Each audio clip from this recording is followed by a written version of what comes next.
Sam, we're heading into the round 1 clash against Geelong, which is really exciting. Can you just talk us through how Olivia Purcell is going? We saw that she suffered those facial fractures in the practice match against Port Adelaide. She's had surgery. How's she pulled up from that? Yeah, she had surgery late last week. It went really well, so we're really happy with the progress she's made. She's just recovering from that now, so she'll spend a bit of time away from the club. And then once she gets back into the club, we'll look at a timeline for her return to play. But she's in good spirits, she's keen to support the team in the early rounds. But yeah, she won't be available for the early part of the season. And then we saw Taylor Harris, she was absent from that game as well. She had that quad injury. How's she tracking through her process for that return? Yeah, Taylor's done really well. So she's ticked off all of her markers to return to play. She completed some match play on the weekend, so she'll train for the rest of the week and she'll be available to play this weekend. That's good news. And we also saw Saray Taylor, she was missing with that calf injury.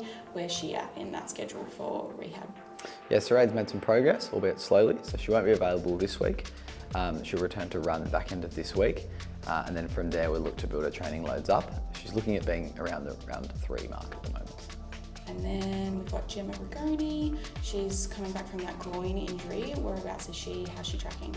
Yeah, Gem's had a tricky one. She's made some progress and she's had some small setbacks along the way. So at the moment we don't have a timeline on her return, but she has been ticking off some milestones, working with some specialists on getting that groin injury under control. So yeah, moving forward, albeit a bit slowly. Grace Beasley, we saw her come off in that practice match with a bit of a shoulder injury. How's she looking? Was it any serious injury or just, a little nudge?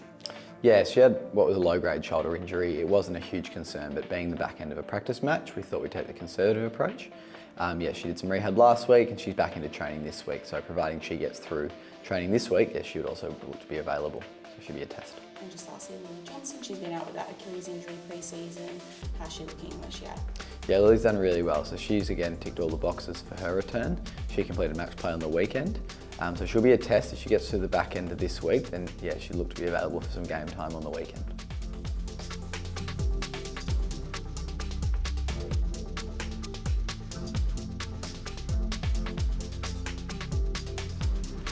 Keen to hear more from the Ds? Subscribe here.